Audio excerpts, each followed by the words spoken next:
그러니까 이게 뭐냐, 한마디로 미국에 대한 본토 타격 능력을 충분히 뽐내는 것이다. 미국의 해양 세력도 우리가 충분히 견제할 수 있고, 인도와 맞닿아 있는 국경 분쟁에서도 언제든지 우리는 붙을 자신이 있어. 이런 걸 좀 보여주는 것 같거든요. 다시 말해서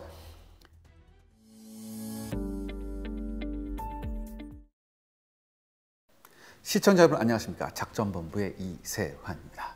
지난 9월 3일에 중국 전승절이 있었죠. 그리고 거기에서 어김없이 중국 군사력을 과시하는 그런 퍼레이드가 있었습니다. 그런데요, 이번 전승절에서 보여준 건 중국이 단순한 열병식이 아니었습니다. 특히 서방 전문가들은 많은 중국의 신무기에 대해서 관심을 표명했었는데요. 특히 이 중국이 이번에 보여줬던 몇몇 신무기들은 지금 미국의 방공망 시스템이 있습니다. 골든돔이라고. 이 골든돔을 돌파하기 위한 여러 가지 신무기를 선보였습니다. 그래서 미국한테 경고를 주기 위함이다, 이런 얘기가 많은데요. 그래서요, 이번 작전본부에서는요, 이번 전승절에서 나왔던 중국의 신형 무기에 대해 얘기해보는 시간을 가져보겠습니다.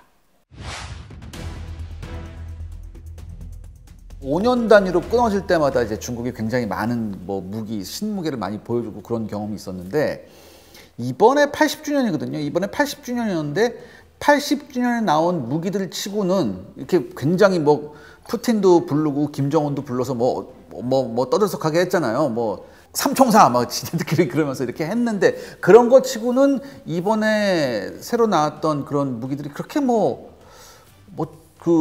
위협적이더라든가 우와 이렇게 쉽게 말해서 와우 포인트는 적었다, 이렇게 말씀드릴 수 있습니다. 하지만 그 속내를 뜯어보면요, 나름 중국의 고민이 무엇인지를 알 수 있는 그런 무기들이 많았어요.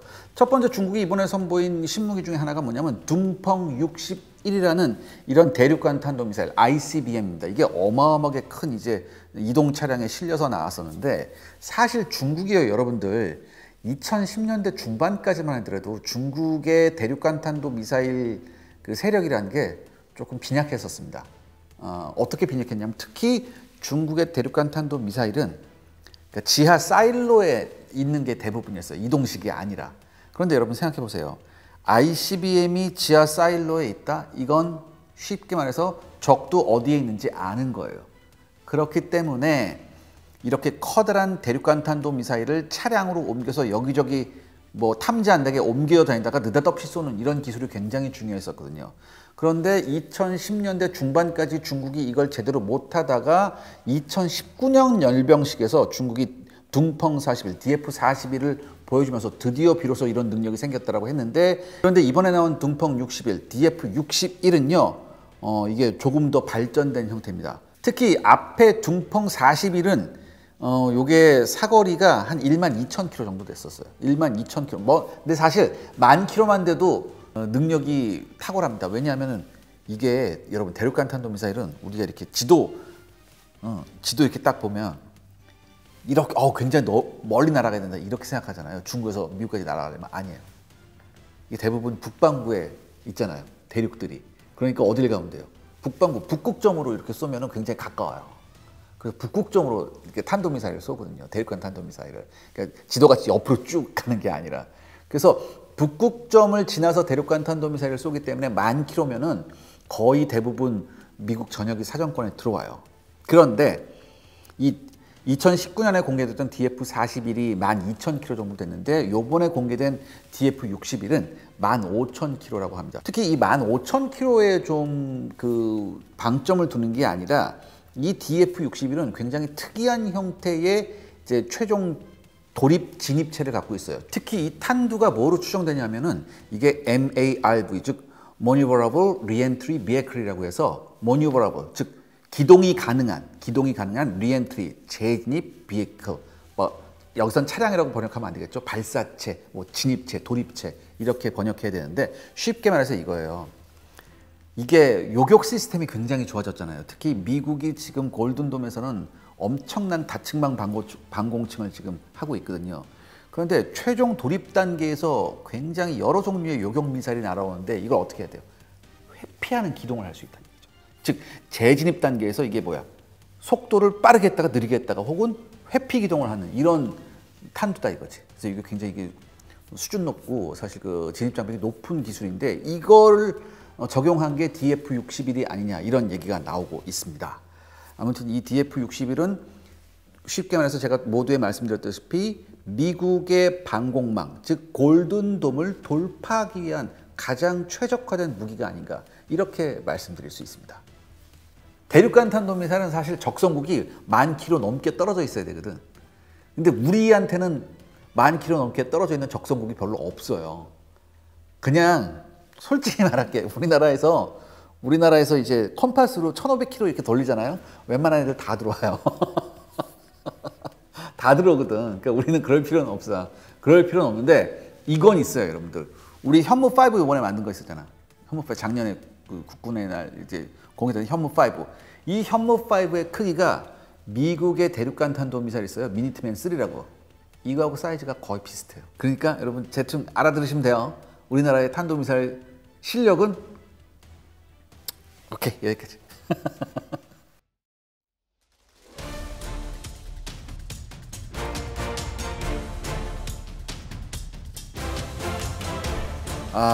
둥펑 시리즈 말고 또 있죠. 이게 제가 굉장히 중국 무기 중에서 싫어하는 게 뭐냐면 이제 극초음속 미사일하고 초음속 미사일인데 이게 이번에 중국이 전승조를 통해서 JL-1 공중발사 탄도미사일하고 함께 DF-100, 즉 둥펑-100 극초음속 순항미사일을 최초로 공개했습니다.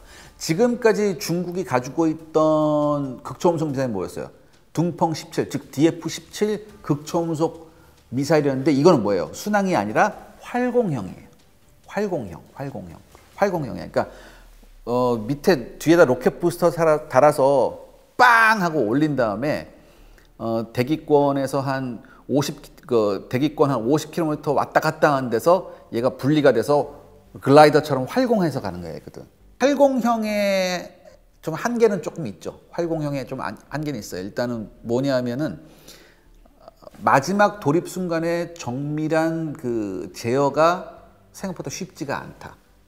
그런 게 있었고, 일단 그리고 활공형이기 때문에 일단은 그 올라갈 때까지는 탄도미사일의 궤적을 그리거든요. 그 다음에 거기서 분리돼서 이제 내려와서 이렇게 되는 건데, 이 고도가 50km이기 때문에 지금 고도 40-50km대의 요격 미사일을 집중 배치하면 이 활공형도 잡을 가능성이 굉장히 있다는 얘기를 해요. 그렇기 때문에 중요한 게 뭐냐면 이 극초음속 순항 미사일이에요. 왜냐? 이 극초음속 순항 미사일은 고도가 20km 미만이거든요. 여러분 생각해 보세요. 극초음속 미사일이 뭐죠? 마하 5 이상으로 날아가는, 항상 발사 순간부터 마지막 돌입까지 마하 5 이하로 안 떨어져요. 이게 극초음속 미사일의 기준인데, 이렇게 빠른 극초음속 미사일이 높은 고도가 아닌 고도 20km 이하로 날아간다고 생각해 보세요. 요격이 굉장히 힘듭니다. 거의 요격이 불가능할 정도거든요. 그래서 극초음속 미사일의 진정한 공포는 이 극초음속 순항 미사일인데, 예전까지는, 얼마 전까지는 중국의 활공형 둥펑 17만 있는 줄 알았는데 이번에 보니까 DF-100 극초음속 순항 미사일이 나왔다는 얘기죠. 그래서 이게 굉장히 좀 많이 걱정이 됩니다. 사실상 서방 전문가들도 가장 두려워해야 할 것이 이 DF-100이 아닌가 이런 얘기를 많이 했었어요. 그 다음에 JL-1 공중발사 탄도미사일은 뭐냐면은 탄도미사일 있죠, 여러분들. 탄도미사일, 그 현무2나 현무2나 4 같은 이런 탄도미사일을 비행기에다 싣고 올라가요. 비행기에다 싣고 올라가서 하늘에서 탄도미사일을 발사하는 거예요. 하늘에서 탄도미사일을 발사하는 그런 건데, 이게 원래 사실 좀 이게 오래된 개념이었어요. 오래된 개념이었는데, 이게 미국도 1960년대 이게 있었거든요. 50년대, 60년대 이게 있었는데, 이게 별로다. 그래서 이걸 안 썼죠. 하지만 이 공중발사 탄도미사일을 계속 끝까지 잡고 있다가 실전에서 써먹은 나라가 어디냐면 러시아예요. 러시아의 킨잘이라는 이제 공중발사 탄도미사일, 보통 ALBM이라고 하는데, 그런데 이게 여러분들 탄도미사일이니까 비행기에서 딱 쏘면 얘도 극초음속이에요. 항상 마하 5가 넘어가요. 다만 그러니까 러시아 우크라이나 전쟁에서 러시아가 이 공중발사 탄도미사일 킨자를 쐈을 때 처음에는 요격을 잘 못했는데 패트리어트 들어오고 막 이렇게 하다 보니까 패트리어트가 충분히 킨자를 막았어요. 그래서 거의 요격률이 90%가 넘었었거든요. 킨자리에서. 그래서 이 공중발사 탄도미사일이 별거 아닌가 보다라고 생각을 했었는데 이게 항상 여러분 군사기술은 뭐죠? 대응과 맞대응이죠. 킨잘의 알고리즘을 바꿉니다. 그래서 킨잘도 어떻게 마지막 돌입 순간에 어떻게 비행기에서 빵 탄도미사일 쐈잖아요. 그래서 탄도미사일 쏘면 이렇게 포물선으로 예전에 이렇게 포물선으로 해서 내렸거든. 이제는 어떻게 해요? 오다가 한번 팝업 해서 이렇게 팝업해서 이렇게 마지막 요격 순간에 좀 기동을 하는 그런 형태로 바뀌었거든요. 이렇게 되니까 꽤 쓸만했다. 그리고 무엇보다도 이게 빠르니까 일단은 여러분 미사일은 빨라야 돼. 일단 빠르면 맞히기 힘들어요. 여러분 야구에서도 봐요. 변화구 투수는 타이밍만 맞으면 장타가 나오죠. 하지만 빠른 볼 투수가 제구가 된다. 그럼 굉장히 치기 힘들거든. 왜 랜디 존슨이 그렇게 위대한 투수고 롤란 라이언이 왜 이렇게 위대한 투수고 일단은 던졌다 하면 160km 나오니까. 체프먼도 뭐야 170km 나오잖아. 그러니까 못 치는 거예요. 한마디로 미사일이 빠르면 요격하기가 굉장히 까다롭거든요. 그런데 이번 러시아 우크라이나 전쟁에서 이 공중발사 탄도미사일의 능력이 다시금 재평가됐습니다. 그래서 탄도미사일의 역량을 가지고 있는 나라들은 지금 다시 모두 다 손에 손잡고 뭘 만든다? 이 ALBM을 만들고 있습니다. 만들고 있어요. 그래서 중국도 이번에 중국판 킨자라고 하는 JL1을 선보였죠.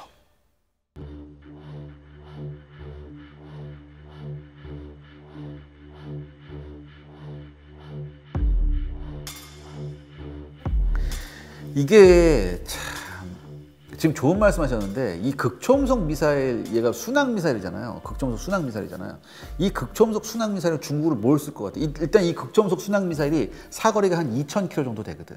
2,000km 정도 되는데 여러분 이 중국이 가지고 있는 미사일의 사거리가 2,000km다. 뭐 딱 감 오시는 거 없습니까? 제가 여러분들한테 굉장히 많이 설명드렸었는데 여러분 중국은 뭐라고 그랬죠? 지금 중국의 전략이 우리가 태평양으로 진출할 거인가요? 아니라고 했죠. 뭐예요?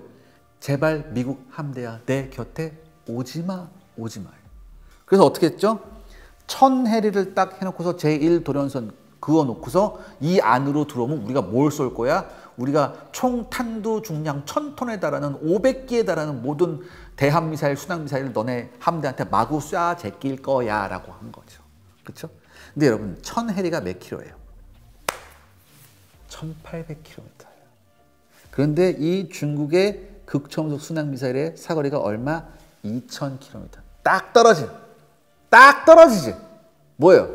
즉 중국은 이 극초음속 순항미사일로 미국 함대, 특히 미국 함대 대형 함정, 항공모함과 이지스함을 노리기 위해서 이 극초음속 순항미사일을 만든 거예요. 고도 20km 아래로 마하 5 이상으로 쏜살같이 간다고 해봐. 굉장히 맞추기 힘들겠죠. 근데 이게 미국이 이 생각을 안 했을까? 했어, 미국이. 여러분, 극초음속 순항미사일이 무서운 거는 두 가지입니다. 첫 번째, 속도가 엄청나게 빠르다. 그쵸? 그래서 요격하기 힘들다. 두 번째, 마지막 돌입 순간에서 뭐 한다? 회피기동을 한다. 근데 여기서 힌트가 있습니다. 마지막 돌입 순간에 회피기동을 한다는 말은 뭐예요? 마지막 돌입 전까지는 뭐 한다는 얘기예요? 일직선으로 그냥 날아간다. 일직선으로 그냥 날아가거든요. 그러니까 이거죠. 미국이 생각한 겁니다. 일직선으로 그냥 날아가? 그러면 빠른 게 조금 껄끄럽긴 하지만 빠르긴 해도 일직선으로 그대로 날아가면 못 맞출 것도 없겠는데? 이 생각을 한 거죠. 그래서 미국이 지금 하고 있는 생각이 뭡니까? SM-6 같은 함대공 미사일 있죠. 굉장히 우수한 함대공 미사일. 이것도 속도 굉장히 빨라요. 이거를 중국에서부터 태평양 사이에 있는 굉장히 많은 섬들에 몰래 심어놓는 겁니다. 그 코스에 몰래 심어놔서 중국이 대함미사일이랄지 초음속 순항미사일이랄지 극초음속 미사일 쏘면 중간에서 요격할 수 있다는 얘기죠. 왜? 비록 극초음속 미사일이 빠르긴 하지만 이게 뭐예요? 코스가 빠르고 일직선으로 날아오니까 충분히 계산 가능해서 요격시킬 수 있다는 거죠. 그래서 지금 미국의 전략은 저 1000해리 안에 어떻게 미국의 미사일 자산을 심어 놓느냐, 곳곳에 심어 놓느냐, 이겁니다. 이 창과 방패의 싸움이 지금 중국하고 있는 거예요. 여기서 중요한 건 오히려 미국이 창입니다. 중국은 방패죠.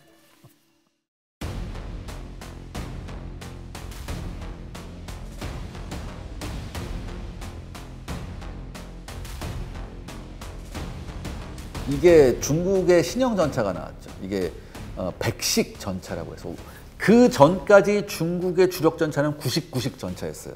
근데 99식을 뛰어넘는 새로운 전차다라고 해서 백식이 나왔는데 이 백식은 여러분 이게 사실 경전차예요. 중량이 40톤밖에 안 되는 경전차예요. 그렇다면 제가 모두에 말씀드렸죠. 이번 전승절에서 중국이 내놓은 신무기 중에 중국의 고민을 대변하는 게 있다. 그게 바로 저는 이 백식 경전차라고 생각을 해요. 왜 그러느냐. 이 백식 경전차가 어디에 배치되냐면 여러분들 인도하고 국경지대에 배치가 돼요. 이게 왜? 중국하고 인도 국경지대는 여러분들 엄청난 고원지대입니다. 여기 일반 전차 가지고 갔다가는 이게 산소 부족으로 엔진 출력이 제대로 안 나와요. 그래서 새로운 엔진 시스템을 탑재한, 근데 이거는 상당히 지금 중국의 엔진 기술이 굉장히 발전했다는 건데 얘네가 지금 여기다가 하이브리드 엔진을 넣은 걸로 지금 추정이 되거든요. 하이브리드 엔진을 넣은 걸로 추정이 되어지는데 이 하이브리드 엔진을 탑재한 중국의 경전차가 인도와의 국경에 배치되는 거예요. 왜? 인도하고 고원지대에서 인도하고 싸우려면 뭐가 필요하다? 전차가 필요한데 일반 전차는 안 되니까 뭐야? 경전차 대신 하이브리드로 출력을 보장할 수 있는 새로운 경전차가 나와야 된다는 거죠.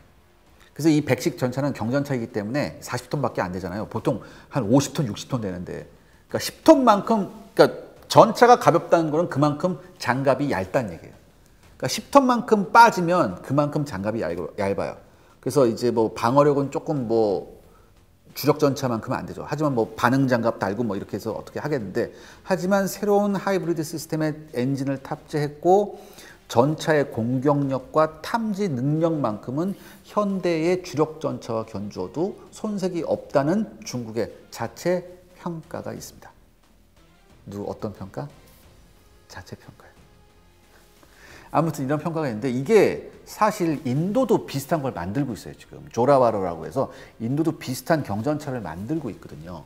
근데 인도 자체가 만드는 게 아니라 이제 해외 업체도 좀 물색하고 이렇게 되는데 제가 나중에 한번 말씀드릴게요. 요즘 오늘은 나중에 말씀드릴 게 너무 많다. 인도가 조라와로를 할 때 누구하고 손잡을까 고민을 굉장히 많이 하는데 자기네가 자체적으로 만들다가 안 되면은 이 파트너 붙잡아서 하겠다. 이게 인도의 무기 개발의 하나의 종특이에요.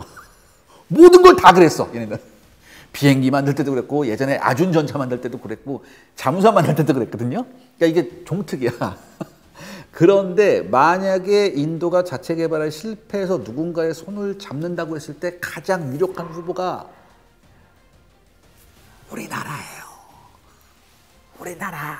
우리나라에 H로 시작하는 회사가 하나 있죠. 그 회사에서 지금 만들었어요. 이런 거 이렇게 다 여기서 얘기했대요. 야, 만들다가 어려우면 얘기해. 우리 레퍼런스가 다 있거든. 이렇게. 그래서 뭐 그건 좀 두고 봐야 되는데 아무튼 뭐 지금 그런 상황이에요. 그래서 이런 고민 때문에 이 중국이 이 백식 전차를 만들었고 이번 전승절 퍼레이드에서 선보였다. 이렇게 이해하시면 됩니다. 이 백식 전차가 우리 K2하고 붙잖아요. 그럼 백식 전차가 바라봤을 때 우리 K2는 괴물이에요. 싸우면 안 돼. 포 구경도 차이가 나고 방어력도 차이가 나요. 다만 제가 아까도 말씀드렸죠. 이 백식 전차에 굉장히 많은 첨단 기술이 들어가 있는데 이게 뭐냐면은 중국이 만든 능동 방어 시스템이 여기 들어가 있어요. 하드킬 시스템. 이게 보통 GL5라고 하는 건데 얘는 중국 측의 얘기에 의하면 대전차 미사일, 대전차 로켓, 그 다음에 자폭 드론, 이 지금 러시아 우크라이나 전장에서 전차를 위협하고 있는 이 세 가지 위협체에 대해서 전부 다 대응이 가능하다. 이런 얘기를 중국은 지금 하고 있습니다. 지금 모든 나라가 이런 거 다 개발하고 있거든요. 우리도 지금 이 대전차 미사일, 대전차 로켓, 그다음에 드론의 모든 것에 대응할 수 있는 지금 능동 방어 장치를 우리도 좀 개발하고 있거든요. 이스라엘하고 손잡고. 그렇기 때문에 이게 헛소리만은 아니다. 중국이 지금 얘기하는 게. 그렇게 이해하시면 됩니다. 그러니까 여러분들 중국은 굉장히 많은 돈을 지금 국방 예산 R&D 쪽에 투자하고 있기 때문에 중국이 내놓은 이런 신형 무기들이 그냥 뭐 뻥 스펙이거니 이렇게만 생각하면 좀 위험합니다. 분명히 근거가 있는 것 같긴 해요. 그리고 제가 생각했을 땐 이 경전차 수요가 앞으로 좀 늘 것 같아요. 왜냐하면 여러분 생각해 보세요. 전 세계 방산 시장에서 모든 바이어들이 하이엔드 무기만을 원할까요? 아니잖아요. 그러니까 적당한 성능에 자기가 필요한 적당한 스펙의 무기를 원할 경우가 많은데 그런 면에 봤을 때 이런 뭐 개발도상국이나 이런 그 주력 전차를 굴리기 힘든 나라 이런 나라에서 이 경전차는 굉장히 매력적인 대안이 될 수 있습니다. 그렇기 때문에 앞으로 이 중국의 백식 전차가 글로벌 방산 시장에서 어떤 행보를 보일지 전 조금 약간은 좀 경계하는 마음으로 보고 싶어요. 그렇기 때문에 우리도 여기에 좀 대응하기 위해서 마케팅 차원에서 우리도 좀 그 경전차 좀 프로그램 경전차를 좀 우리도 글로벌 방산 시장에 내놔야 되는데 다행스럽게 우리나라 업체들이 이 프로그램이 있어요. 있어서 제가 나중에 한번 소개해 드리겠습니다.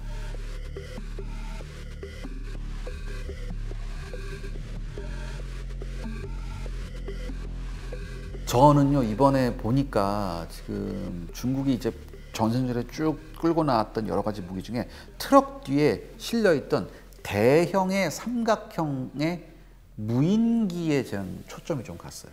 이게 뭐냐? 제가 이거 보니까 아무리 생각해도 이게 무인기 항모에 쓰여지는 그 무인기 같아요. 지금 중국은 지금 상륙함을 개조해서 이걸 뭘 만든다고 하냐면은 이걸로 무인기 항공모함을 지금 만들고 있거든요, 중국이. 근데 여기에 쓰일 무인기가 요번에 전승절에서 공개된 게 아니냐. 굉장히 커요, 이게. 무인기임에도 불구하고 엄청 커요. 보통 사람 타는 비행기만큼 커요. 그리고 이게 보시면 여러분 보시면 삼각형의 거의 완벽한 스텔스성을 갖고 있거든요. 그러니까 이게 뭐냐? 삼각형의 완벽한 스텔스성이 뭐냐? 내부 무장창에다 폭탄을 싣고 날아가는 애다. 얘가. 물론 복잡한 공대공 그 수행 능력은 아직 힘들겠지만 내부 무장창에 두 발에서 뭐 세 발 정도의 순항 미사일이나 뭐 한 2,000파운드, 그러니까 1,000kg 폭탄 두세 발 정도를 탑재하고 가서 떨어뜨릴 수 있다. 그 더군다나 이 1,000kg 정도 되는 이 폭탄이 GPS로 유도되는 활공형 폭탄이라고 하면 엄청난 위협이죠. 이거는 이 정도 활공형 폭탄은 요즘에 그 유도 기술이 정교해져서 지상 목표뿐만 아니라 해상 목표, 그러니까 함정 같은 것도 공격할 수 있거든요. 근데 이걸 무인기가 서너 발 정도 싣고 가서 작전할 수 있는 이 무인기를 중국이 지금 요번에 선보인 것 같아요. 제가 봤을 때. 왜냐하면 저 크기는 분명 저 크기는 뭐예요? 저 크기는 무인 항공모함에 쓸 크기다. 또 하나 얘가 누구하고 같이 작전해요? 중국의 5세대 스텔스 전투기는 J-20나 J-35하고 같이 작전하는 무인기다. 그렇게 되면 뭡니까? 이 J-20이나 J-35가 5세대를 넘어서 6세대 전투기와 굉장히 유사한 퍼포먼스를 보여줄 수 있다는 얘기죠. 그렇기 때문에 저는 이번 전승절에서 중국이 선보인 이 대형 무인기, 삼각형의 스텔스성이 우수한 대형 무인기에 굉장히 눈이 갔었습니다.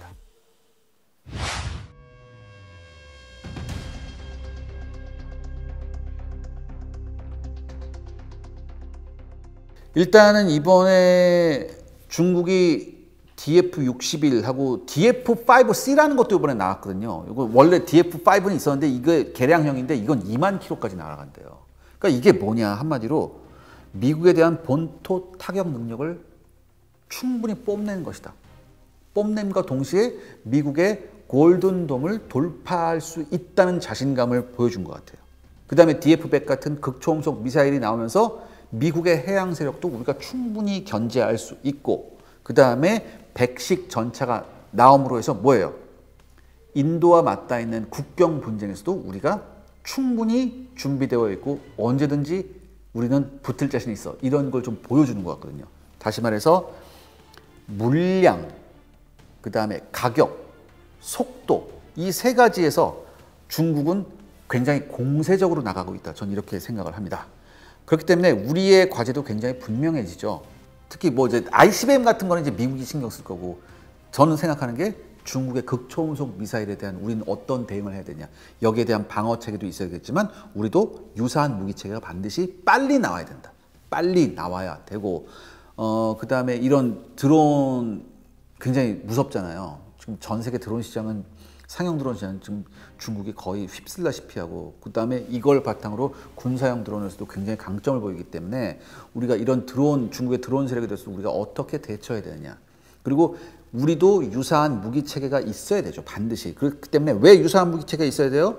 글로벌 방산 시장에서 우리가 이제 누구하고 저가 시장에서는 중국하고 경쟁해야 되거든요. 그렇기 때문에 중국이 이렇게 무기를 보여줄 때 우리는 어떻게 됩니까? 우리는 얘네는 보여줄 때 우리는 배치하고 팔아야 돼요, 사실. 근데 지금 조금 늦었거든. 그러니까 빨리빨리 해야 돼요. 빨리빨리. 조금 더 국가적으로 과감한 투자해야 되고요. 네. 그 기업들도 끊임없이 혁신해야 되고 국민들도 좀 응원해 주셔야 됩니다. 그래야만 우리가 이 주변국에 특히 우리하고 절대 군사적으로 친해질 수 없는 주변국에 대한 우리가 강력한 경고를 날릴 수 있고 더 나아가서 글로벌 방산 시장에서 우리가 앞서갈 수 있습니다. 자, 오늘 작전본부 엑스파일 여기까지 하겠습니다. 다음 시간에 조금 더 재미있는 내용으로 돌아오겠습니다. 감사합니다.